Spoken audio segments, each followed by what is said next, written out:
to see our community kind of coming together under a common banner of the American dream. Certainly something that unites us when we present our message moving forward. I was just speaking at the GOP Georgia Convention downtown yesterday or the day before, and I'm losing track of my days right now, but one of the interesting things I saw, and you saw it from the Republican Convention, is just the diversity. You saw Nikki Haley, you saw Tim Scott, you saw all these people who kind of live the American dream, and I've been fortunate also to come from very humble beginnings and really participate in the American dream, where you see somebody who maybe other people would say this kid had no chance, born in this situation, really should have been around, but then make something of themselves despite the way life is supposed to turn out. That's truly the American dream.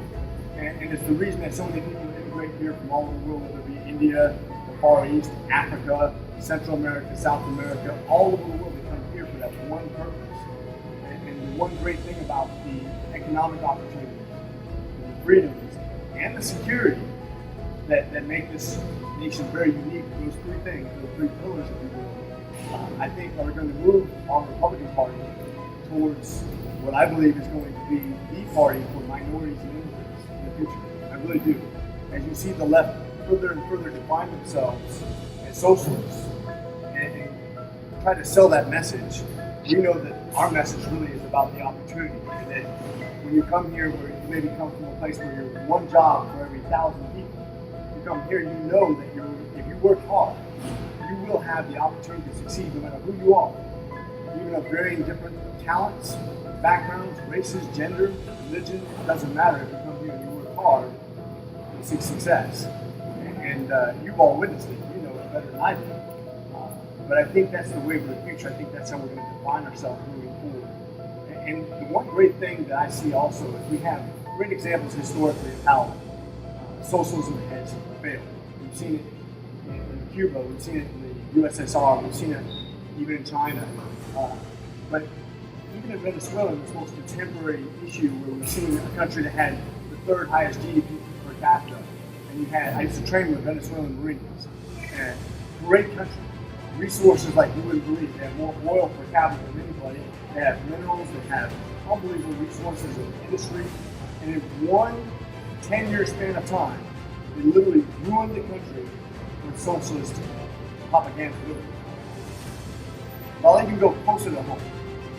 If you look here in America, there are two states that have some of the most historic successes the world's ever seen. More than any other states, maybe in the entire world history. New York and California. Think about what they had: natural resources, industry, immigration, all the things that make a nation strong. And as states, you can really make them almost like a nation because they're so powerful, so amazing, and they've had such a great history. And yet, what's happening right now is those two states are losing a congressman for the first time in American history. They still have the same resources, they still have the same historical background, and they still have the same industrial background.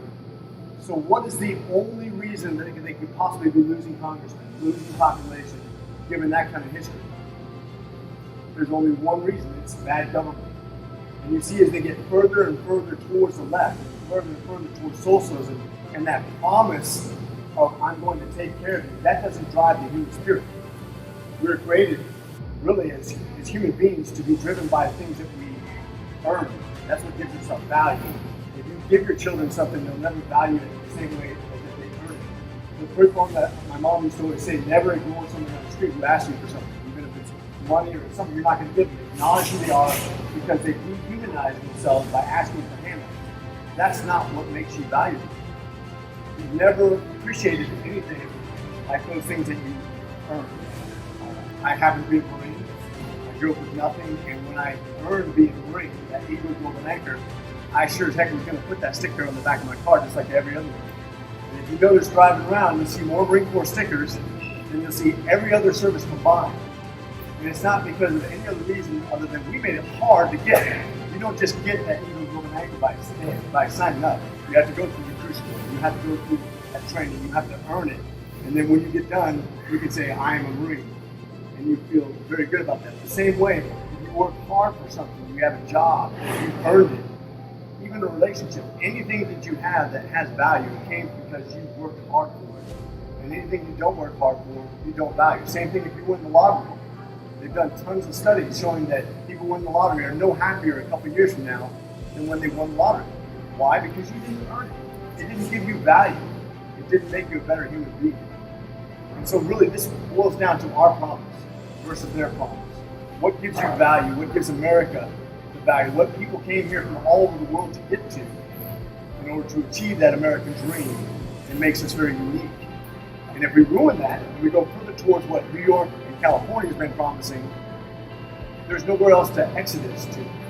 If we ruin this country, there's no longer a country to come to from all over the world to get to. If we ruin this country, you can't get away from New York, California, to go to Georgia, because Georgia's going to be in the same problem, same predicament. You look at people, you guys know this better than I, but basically 1% of the population pays 6% of their taxes. It is a country who wants the Muslim population has gone from less than 5% to 20%. So very accepting of the Muslim population. Yet in Kashmir, with the persecution, it went from the Hindu population went from a very robust percentage to down to less than 1% now because of oppression. And we're also both very much oppressed in the United Nations. Our interests are not served in the United Nations because we're ganged up on the United States, India, and Israel are the most discriminated against in the world when it comes to the UN. So we have a common interest.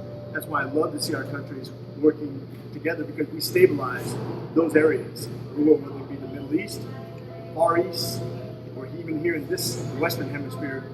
That's really a very strong alliance that we need to keep, whether it be industrialized through trade relationships, through immigration policy. I can't think of better immigrants, right? Somebody who's going to come over here, who's going to contribute to creating jobs, who's going to contribute to education, who's going to have the finest children. I'll never see you in the ER because you guys don't speed, you don't hurt people, you don't overdose. You might put me out of business, but your son, you're always going to add to our society, and that's what's been the greatest thing about having this strong relationship between our countries and between us as immigrants. It has been the most amazing immigrants I can possibly imagine. You guys make the ultimate Americans. Truly. You fulfill the American dream, and exactly where we want to see it fulfilled. So thank you for that. And I had a very heart-to-heart about that. What are the realities of healthcare? Because I would love to see healthcare become more affordable. Since the Affordable Care Act, we've seen your premiums probably over double, right? In a very short period of time, actually. Your deductibles probably increased. And then on top of that, we had a surprise billing. So since doctors are making less than we did 10 years ago, so if we're not even keeping up with inflation, we're going down in our reimbursements. And patients are paying 2 to 3 times more. Where is all that money going? Well, I can tell you, doctors have done the wrong thing by selling out their practices to bigger organizations, parent organizations.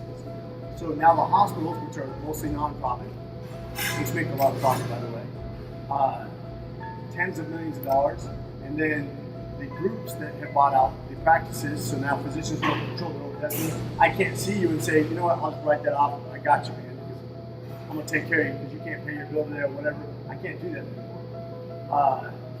Now we can say the government can do it, but the government's never going to do it efficiently, right? Medicare does not pay the bills. We see Medicare payments shrink and shrink and shrink to the point where some hospitals and some insurance groups won't accept it. And so if you have whole hospital systems saying, I'm not going to take whatever's in the Affordable Care Act and whatever your Medicare payment is because I can't afford it, it's charity work. I'll put my staff out of business. I can't afford my staff if I take Medicare for all. So therefore, that's not a realistic solution. And what we do is whenever we get the government involved, we think, oh, they're going to solve it. They are the problem. Why would we turn to the government and say, can you please fix the problem that you guys just created? And that's always the problem. And unfortunately, we've gotten to the point where we have so many middlemen, the hospital system, which owns most of the practices, the provision systems, and I'm talking about our own people here, layer upon layer upon layer of administration has literally doubled their premiums with no better service. hasn't improved my standard of living. If anything, mine's gone down. And now doctors have lost their leverage because they're no longer people who run the politicians. As you know, in DC, and this is the sad part, is if I make a list of all the things that are important, the most important things at the top of that list are going to be what the lobbyists, the people who give me money to get elected, are, not the things that you, the people, care about. And that's where we have to fight the good fight. And I think it starts with education. Once again, I talk about education. How do we get people to make the right choices? President Trump just did the right thing by deregulating, in some ways over-regulating the pharmaceuticals, by creating pricing transparencies, by getting rid of some of the loopholes on patenting medications and stuff like that. If you want to get rid of the price of insulin, why does the insulin cost sometimes 10 times more than it does in Canada? It's chemically identical. You can't. It's not unsafe to take that same insulin over here. That's just priced down. And of course, the insurance industry, some of them are talking to me about supporting me, but they want that with strings attached. They're like, well, if you're poor, we'll give you a. Well, why? Why does it have to cost more for a rich person? Why? Why does it? I have an orthopedic surgeon that works here in this county who was saying he had Botox, which can actually relax muscles and stuff like that. It's not just for cosmetics. He bought it in the same factory in Canada, and it was taken away from him before the gun because he didn't obtain it legally because he had to go through the U.S. industry, which cost 4 times more. Same factory. That's protection. And so we need to get rid of that. We need pricing transparency. We need real competition. We need funded HSAs, which you can take with you from business to business. What happens is, if you're uninsured, once you have an insurance plan, if you can take that with you, now you can move from business to business. If it's an individual insurance plan that was covered under an umbrella where you can get a good price, right? But if it's only through that one business and you can't transfer it, now you're stuck in that job forever. And so if you lose that job, if you're fired or laid off, you'll never be able to get health care insurance again. And that's the problem with the way we have right now, is we've created, the Affordable Care Act has created these sections where everything's got multiple layers of expenses. You don't have the ability to transfer your plan. You can only buy it through one business, and it's going to vary greatly based on which business you buy it through. That's why CVS is going to cost twice as much as Kroger, which may cost half as much as Costco. There's no pricing transparency, there's no competition, and that's what drives prices up. Over-regulation is what hurts us. And whenever we still don't have a national solution to surprise billing, which is crazy. And then only because it's special interest. Same company, same manufacturer, and probably same specifications. And you can't even get a good solution to COVID in an honest way, because if something works but it's cheap, you want that because that's not going to make any money.